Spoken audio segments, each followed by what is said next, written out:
a lot of unconscious stuff happens down in those two chakras, as far as I'm concerned. And your soul's plan is embedded in those lower chakras.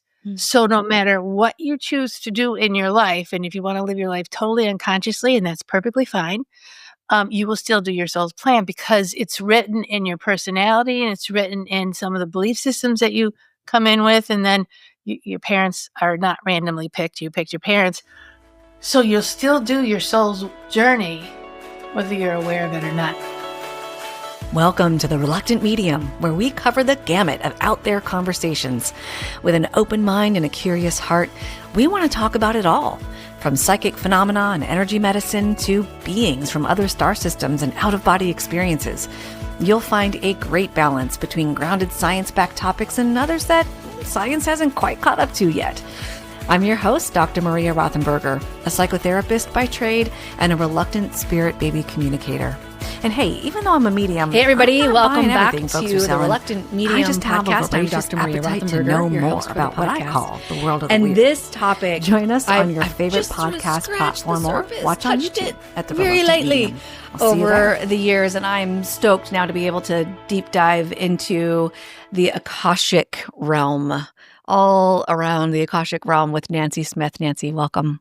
Appreciate you. Thank you. Thank you. I'm thrilled to be here. And I was so huge. I'm going, what part do I say? I know. But it's like, but when you were saying that, I said, we should do a little tiny bit of history on where did this Akashic Record stuff come from? It's a Sanskrit word. And Helen Blavatsky is the one who brought it, Helena Blavatsky, from an ancient tradition even older than the Hindus. And she was right around the turn of the century, studied. She had a little money. She traveled. And she started the Theosophical Society. So Akashic Connection. Yeah. Got it. Yeah. So and then Edgar Cayce journeyed, he was the sleeping prophet, journeyed to the Akashic Records. He was all about the Akashic Records. And he has a ton of healing modalities and a ton of wisdom. And it's in Virginia and his huge library. So the Akasha is an old concept, and it got modernized. And so where I got it from, I was practicing medium. I love my mediumship. I'm a spirit artist. And I needed and wanted to go a little bit deeper. And then there was a Akashic Records teacher that came along, and she was from a tradition, a lineage that came up, I think, from South America. So they're all over the place. Yeah. So anyway, the Akasha, and I tell you what, the Akasha to me is, Erwin Laszlo is a scientist, a physicist, I think, wrote a lot about the Akashic realm and connected it to science. Ooh. So if anybody wants a little science background, quantum physics, it's really cool. And it just gives it a whole new platform. So you have the Akasha, which is the Sanskrit word for energy, and it's really about source energy. And anytime you go to God and go to source, go to soul, you're in the Akashic realm.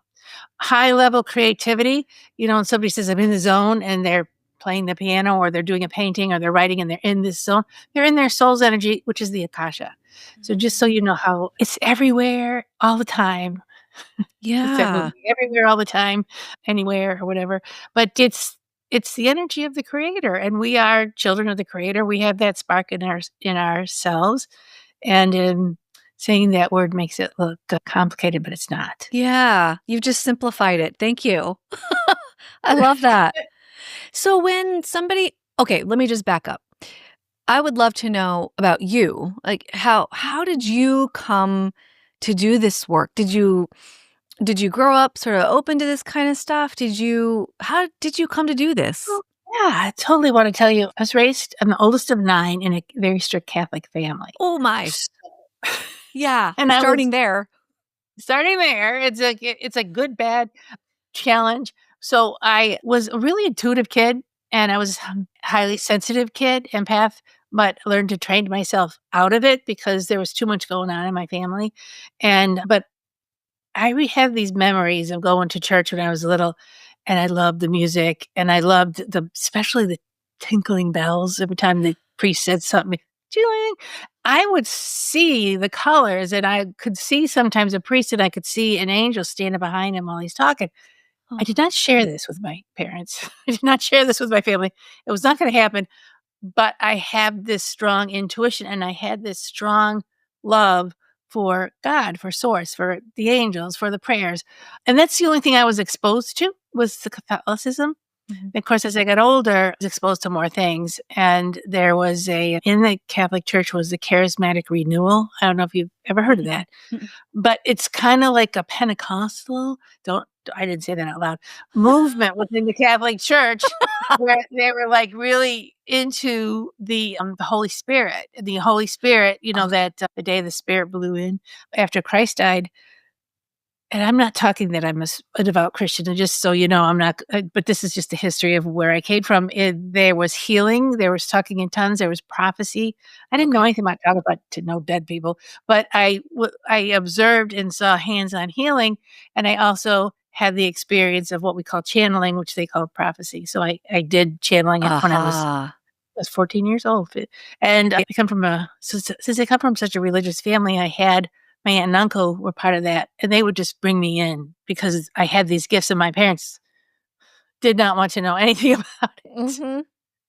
But I had when baby number 8, there's 9 kids, was born, it was my job.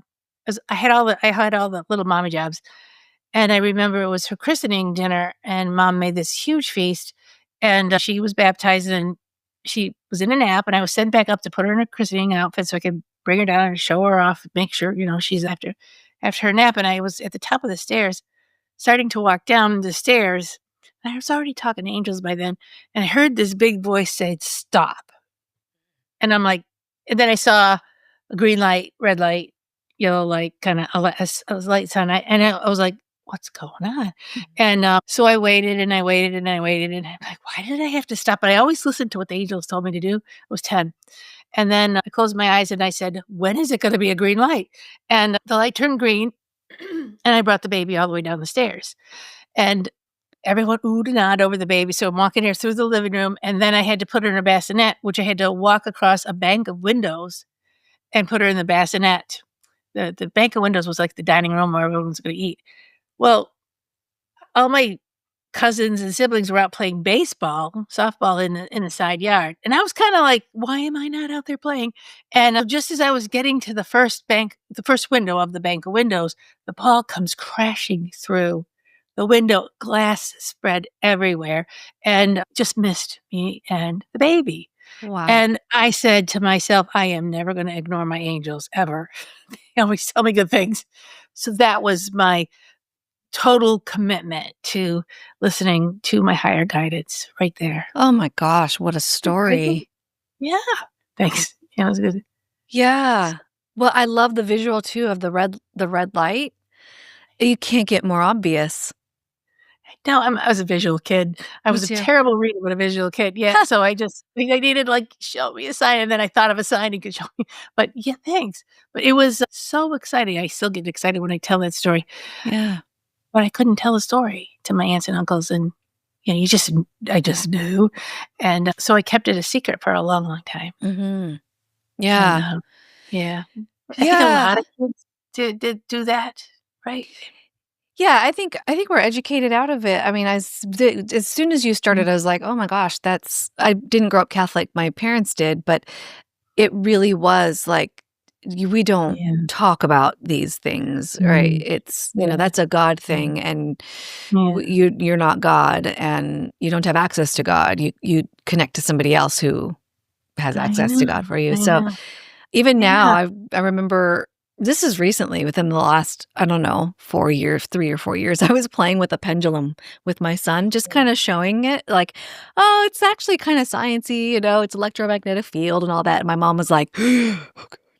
She just didn't want it. It's so, I love my mom. She's delightful. But yeah, it's an instilled fear. There's a lot of fear around it. And, there's a little piece of trivia that I learned not that long ago with because I'm a spiritualist minister. So I study the spiritualist tradition, follow it. And it's nice to have a tradition, although I break the rules all the time. But I found out that when spiritualism first started in 1847 or 18, it just was huge. It was absolutely thousands and thousands of people wanted to get on board with there's nothing between me and God is in spirit is going to talk to me. I'm going to find out about the ones that passed on the other side. And there was a lot of spiritual growth that spiritualism brought to people. And there was women's emancipation within spiritualism. Yeah. So there's all. Oh, but gosh. anyway, the Catholic Church was so concerned about losing its constituents, losing its people.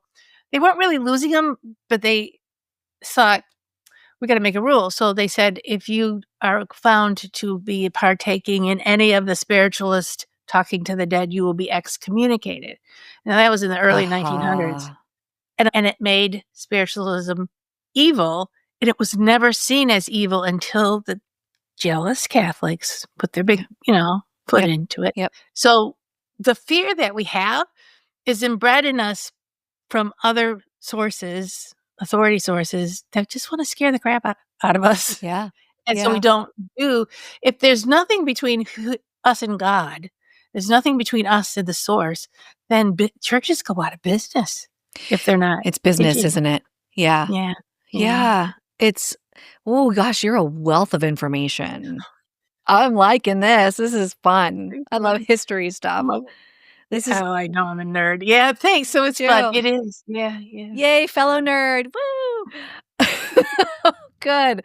Well, thank you for all of that. I love that information and the history and your story. And that's only a tiny piece of it. I'm sure, right? There's a lot more. Yeah. I'd love to talk about the Akashic realm, as I said before, but also specifics, like especially in relation to things that have come up with readings that I've done. And I'm like, I just have no idea what I'm talking about. I'm so sorry. Please, you can connect with an Akashic reader. But I have, for example, here's one thing that comes up pretty regularly. I can connect with folks' guides, and oftentimes a guide will identify themselves as an Akashic guide or a keeper or something. And I'm like, I don't know what this means. What does that mean? And is that a thing? I tell you, if you're getting information here, I'm the keeper guide, I'm the Akashic guide, then you are strongly connected to the Akashic Records. I have to say this. But a keeper is like a librarian in my experience. So there's lots of opinions.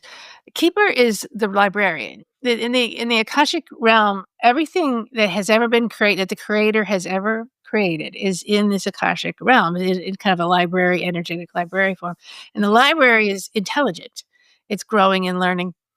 So a keeper might come in and say to you, here's the section of the library I want you to go into. Here's where I want you to be. May not be that literal, but you're into a place of a soul alignment, or maybe you're reading for somebody who's having a soul appointment, and it heads up, pay attention to this. This isn't just your normal day. And so keeper can take you into the Akashic Records, into this. It's basically the soul's information. Our souls create how I see it. Our souls create us rules as spirit, and our spirit goes on forever, and our spirit passes back to heaven, but our soul's in charge of that. And our soul, when they talk about soul groups, there'll be many spirits within a soul group that are trying to do a certain thing.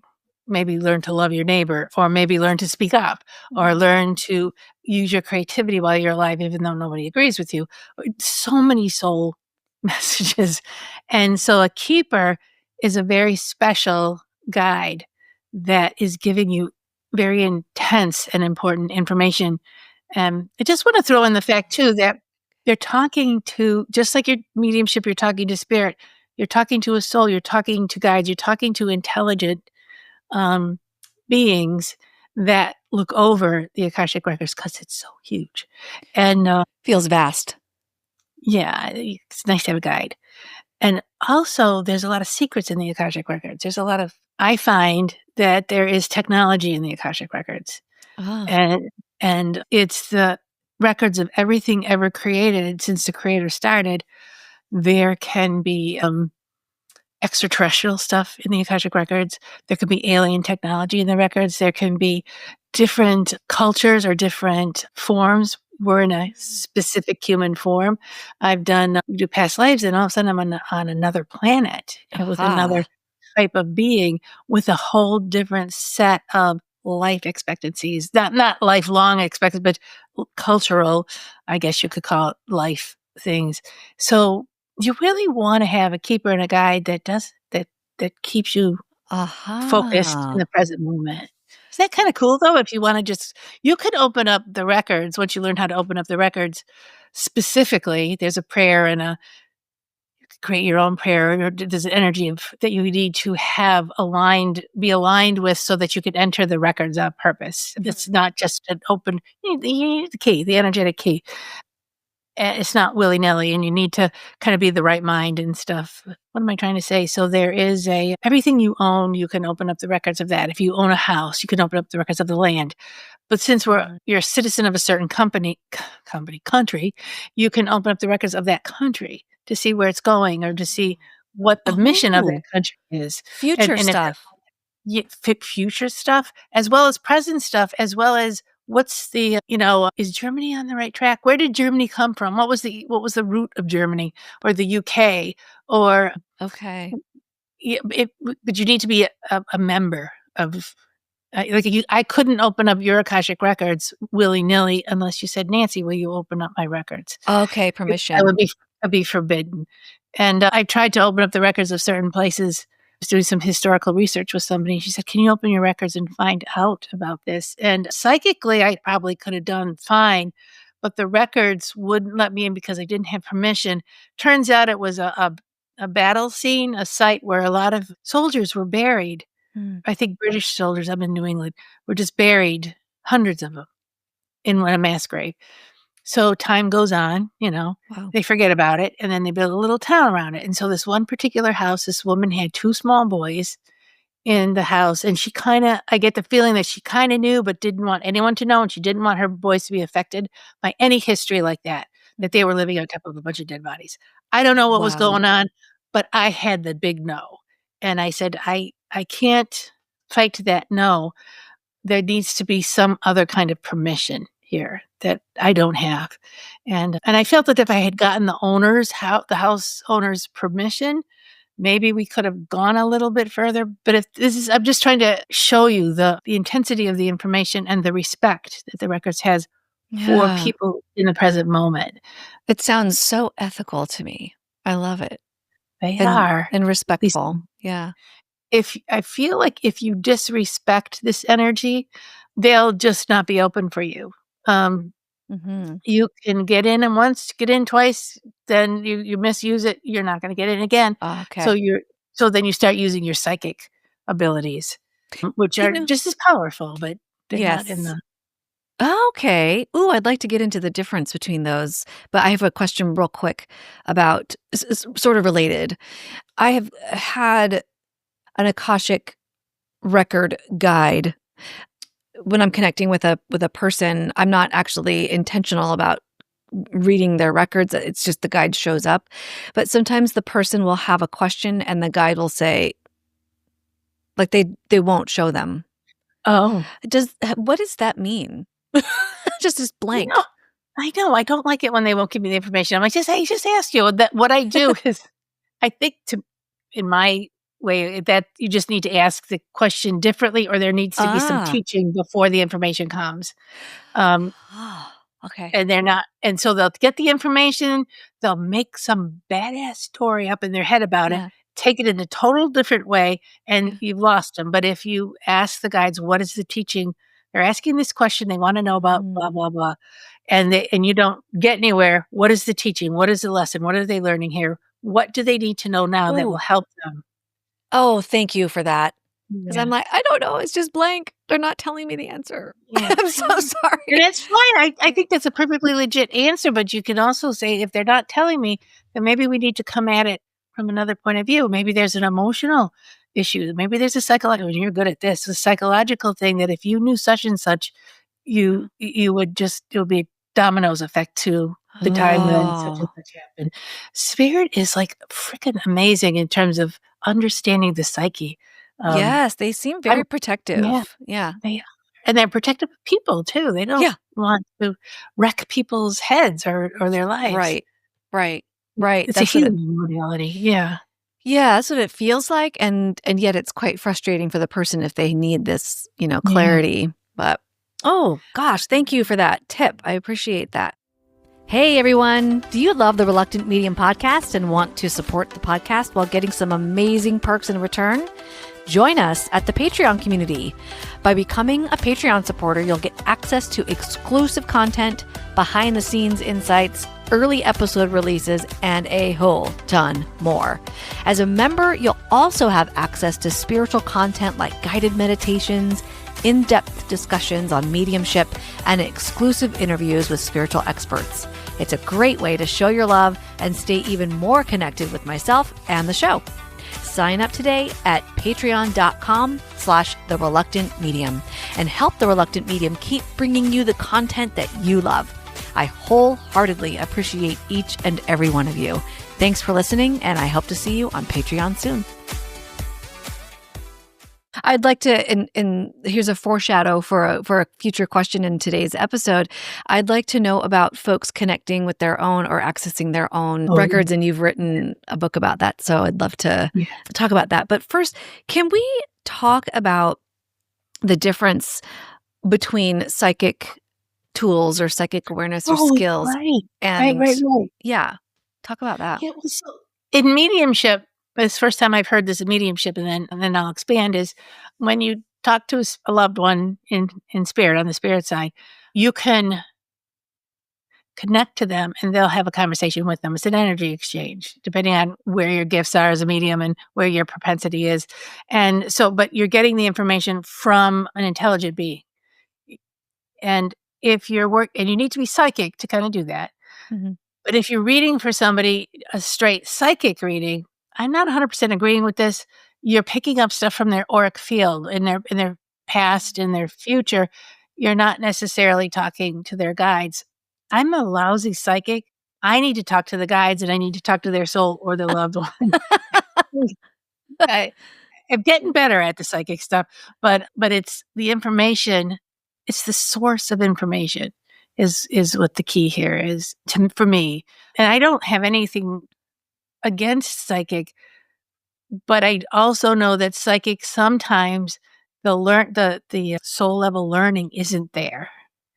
Did you ever get a reading where somebody said, you're this, you're this, you're this, and then you have this, you go, yeah, you're right, yeah, you're right. And then the reading's over and they go home.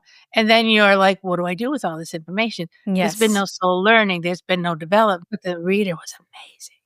And totally accurate. So, yeah. And that's where having a spiritual path, that's where going to a soul of the person or going to a guide or going to the Akashic realm, what do they need to know right now that's going to help them grow? Every time I do a reading, my poor clients have to go home and do homework. Yeah. It's like, why are you doing this? And oh yeah, it happens all the time. I said, well, XYZ, your guides are telling me, and can you take a look at that and cut it out? But knock it off already.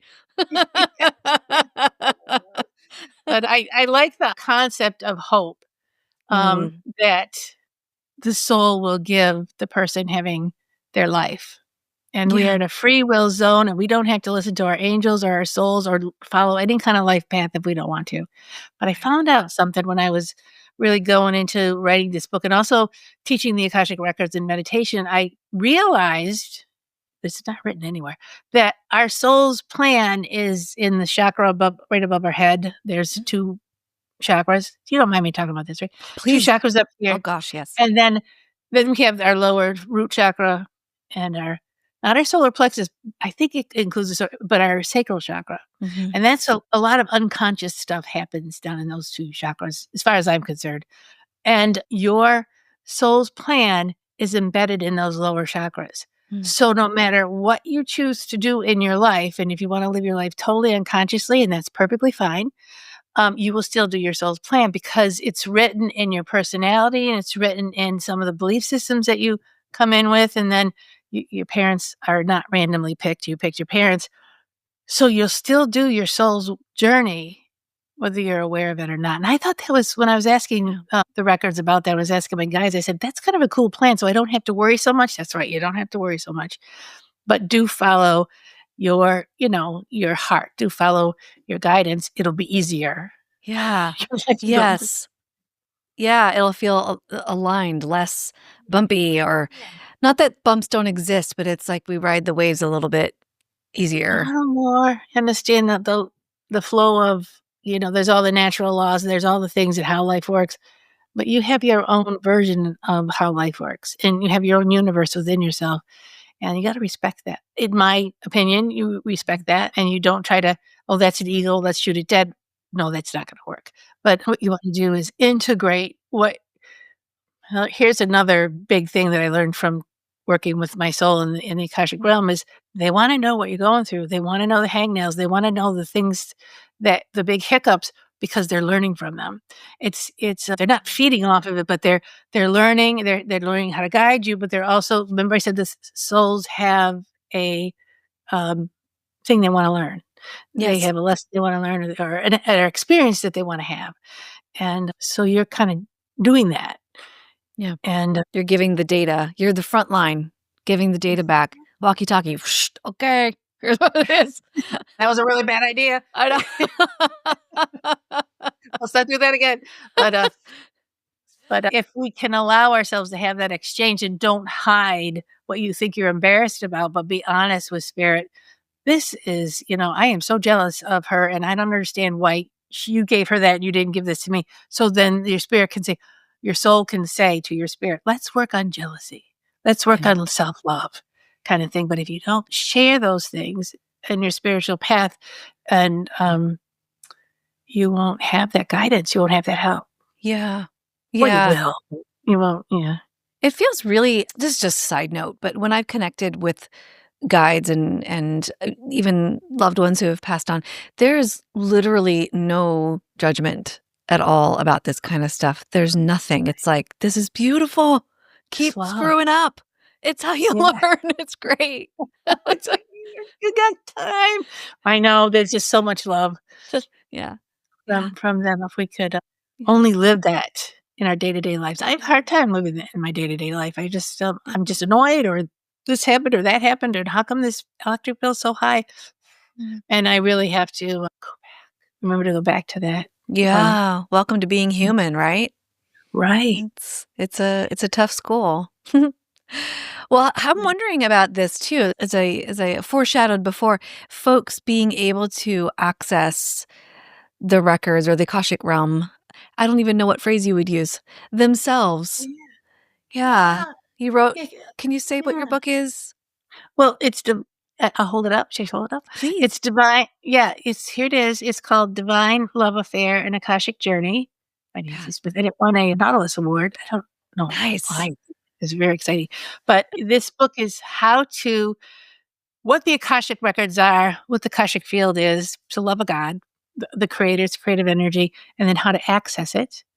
And then there's lots of ways to access the Akashic records. And I also have a on purpose prayer, ritual prayer in Nice. here to access the Akashic records. And what is it? It's the creator's energy. It's heaven. It's and there's all the libraries for all the things the creators ever created. And then there's your personal library of what you came here to do. And inside your own temple are your talents, your soul's dream for your life now, your soul contracts that you brought in that aren't necessarily working, your agreements that you made that are off base. They're in there. You could read in your soul agreement or your soul contract book. It's working for me. Why isn't this working for me? We can get rid of this now, or we can redefine it. Or I was supposed to be doing this and I thought it was this over here. It can be clarifying. You don't have to worry about these things over here. They're just getting in your way. This is the real meat of it.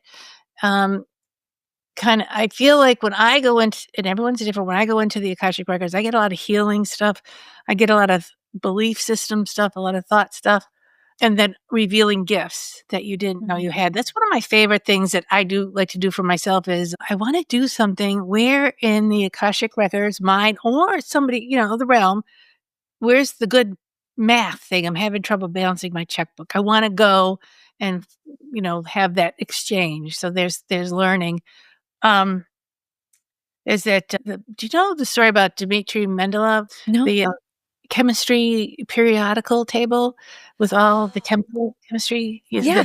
Yeah. He had back in his day, there were a lot of earth elements, and he wanted to organize them because he knew intuitively or he knew intellectually that there was a relationship between them all. And he was working and working and working on it, but it wasn't coming together the way he perceived that it should come together. So at one point, he wanted this so bad, and he would work and be, no, not sleep, just work through the night. And one time he had some big appointment, so he worked through the night, and he didn't quite get it, and he was like half asleep. He went into, when you're half asleep, you're kind of like trance-like, And then all of his cards and pieces of paper lifted up off the table and reorganized themselves into a table, and there were a lot of blank boxes on that table as well. Whoa. So he wrote it up, and today that periodic table still exists, and all the boxes are filled in exactly the right place. Oh my God. That's the Akashic realm. That you so you want to design a really good electric car or a hydro or whatever. Just go look at records and just meditate with it. Find it. Wow. I don't think I could do a science thing because I'm not science-minded, but there have been times when I've had things when I tried to understand, was somebody struggling with something and they didn't know what to do. That's my gift, to go into the records and to say, what's going on with this person? Yeah. And you're an artist. Yeah. Do you think art comes from there? Yes, I do this thing. Can I tell you a story? Please. Just happened yesterday. I was so excited. This is what I was learning. I do what I call soul art. So in mediumship, I learned early on that I could draw people's faces. Oh. And sometimes they were recognized. I've always wished I could do that. It's so cool. And then I found out after a little while that I could draw the last face somebody saw when I was doing some crime stuff. And then I didn't pursue that. But it was like when this woman, I drew it, and then she pulled out the newspaper article, and they were spitting image. That was from the Akashic, I swear. And then, so I started to do what I call soul drawings, where I just take my pastels and I just start going crazy on a page, or I'll see an image and I'll just draw this abstract image or whatever, and then I'll get the information. You need this color to heal, but this is going to happen over here, and this was what this means, and it just comes out of me, flying from my pastels and from my mouth. And this woman called me and left a voicemail. She goes, I want to talk to you about a drawing you did for my mother. And I said, oh no, here we go. I know, it's one of those. So we did phone tag, and finally we talked last night. And she said, this just happened? This just happened. Oh. Yeah, this is fresh off of the, And she says, your drawing, you predicted my mother's death. And I don't predict anybody's death. I was like, God, what happened? She says, well, you did this drawing, and it was this blue sky, and this was this marsh. She lived on a marsh, and you kept telling her light was going to be bright, and the sky, like blue skies literally. And she had just left a bunch of friends, and they were very painful relationship, and she finally ended it. And then she was going to retire. So they figured that this session was talking about her retirement. And this was just a few months ago. And she showed it to her daughter, who lived in Colorado, and she lived in New England. And so she loved the drawing. She was so excited. Her mother was so excited about the reading. Well, she just passed away a week ago. And she flew in from Colorado and saw the drawing again. And she realized, you drew my mother's heaven. You drew heaven. This is where she is right now. And she said, I never believed in heaven. I never knew what any of that meant. She said, but when I look at this drawing, I know she's okay. And she's happy, and it's beautiful. Oh, the tears. It was amazing, because I couldn't have done that. You know what I mean? There's no way. Yeah. She was she's grieving, deeply grieving. And she said, it's helping me. So not that I helped her, but the spirit gave that vision. And plus, guess what? We got a little snapshot of what heaven looks like. Oh my God. Beautiful. Yeah. And now I want to see it. I said, I did 10 drawings that day. Can you send it to me? I don't know which one it is. Oh my gosh. So she said she sent it to me, and I can't wait to get it. Oh my gosh. What a lovely story. Yeah. And that's the wisdom of spirit, and that's the wisdom of. Yeah.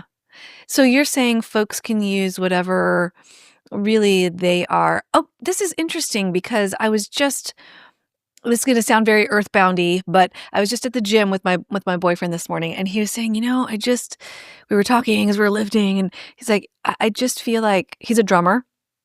He's like, I just feel like I need to get into that flow state and click record, play for like 10, 15 minutes because that's when I know I'm in that flow state.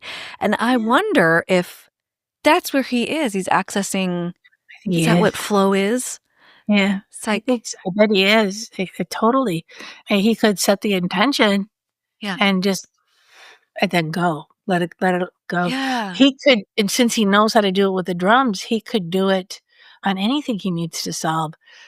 Get into that flow stage and then attempt to do the thing that you're struggling with. And it's right. amazing how like dominoes, things could fall into place, or something will introduce itself that's why you're having trouble because you need to do this other thing that needs to come in. Okay. But I was going to generalize that to whatever skills anybody owns, right? Exactly. So Yeah. somebody Yeah. who is a scientist, periodic table, right? An Yeah. artist, a drummer, whatever. I think that Yeah. that's a beautiful way to look at it. And so you give specific ways in your book for people to be able to Yes. access.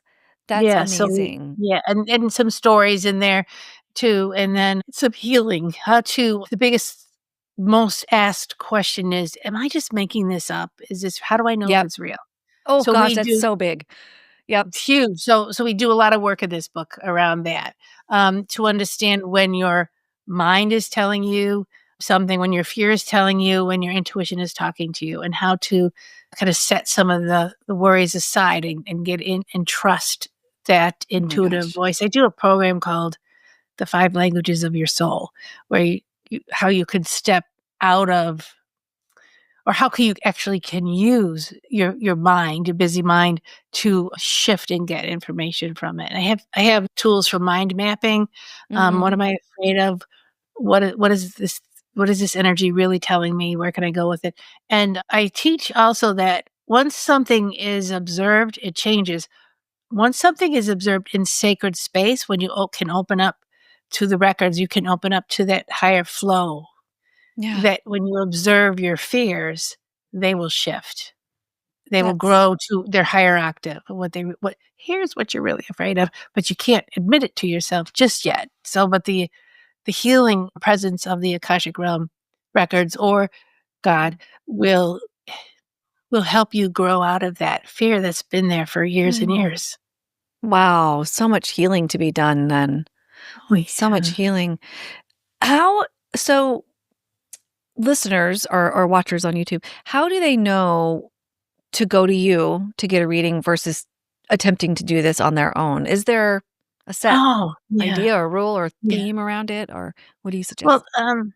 I think, sometimes it's helpful to have somebody that you trust, like most people trust me, not everybody, but to have somebody that you resonate with that will help you Mhm. take you to a higher place or help you move out of where you are. And that can be the catalyst, Oh, but most of it is your own work on your own. okay. So like I said, the person that gave the reading and gave this all this information, and then the person left and said, I don't know what to do with any of this. They need the tools to know what to do with this, but they still have to do the work. Mm. So I guess you can't. I want to get a cheat sheet where I didn't have to do some of the work I got to do, but I don't have. I have to do it, but Yeah, but cheat sheet, so the cliff notes. yeah. So you would use Cliff Notes. So you would use a reader at the Akashic realm as a guide. As a guide here, earthbound guide, or somebody who'd help you move through something or step over something that, oh, I didn't even know that was a thing. And so you need to do both, not either or. So how do you know you need to see somebody if you're going around and around, around circles and you've got stuck energy and it's not moving? Um, Okay. Yeah. Okay. That's a great just a guidepost for folks to, okay, I'm feeling like I'm spinning. I'm gonna go see Nancy.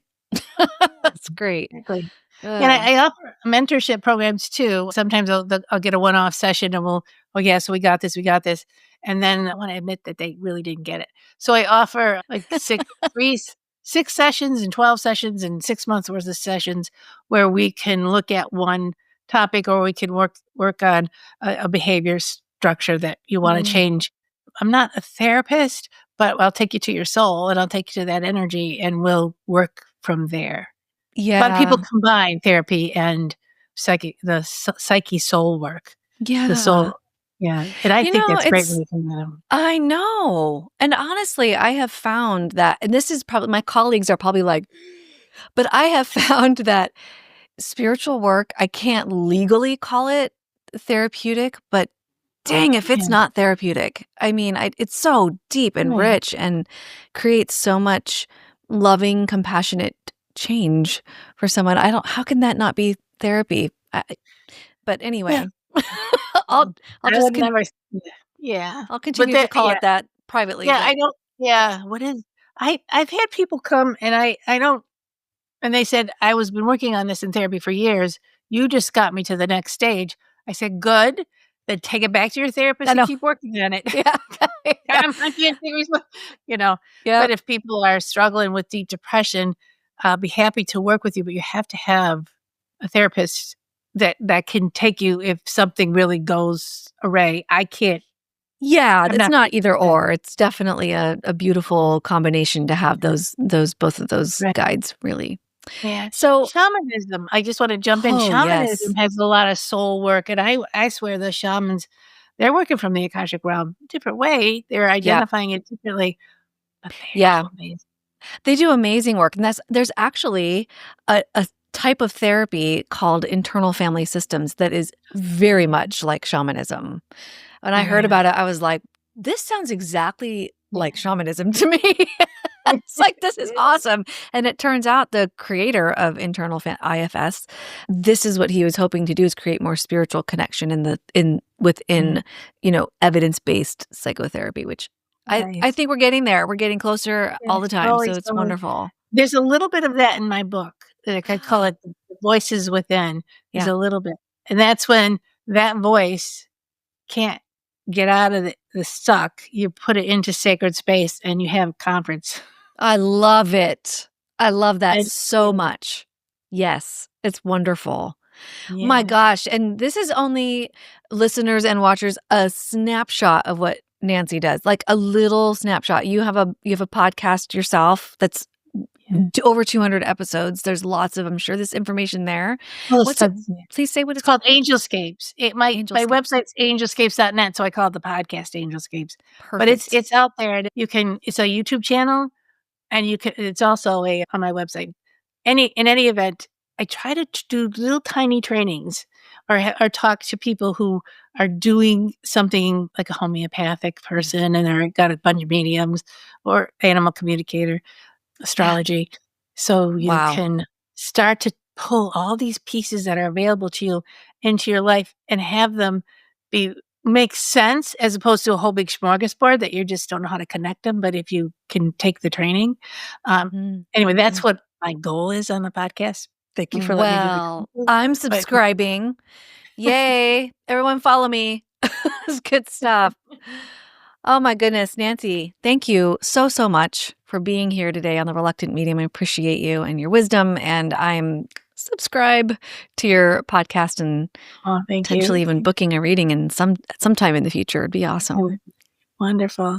Thank you for having me on. I hope I gave you enough information to start peeling away the mystery of the Akasha. Yeah. And it's just the start. I'm sure I want to dive deeper. I just think it's fascinating stuff. So any interest in coming back?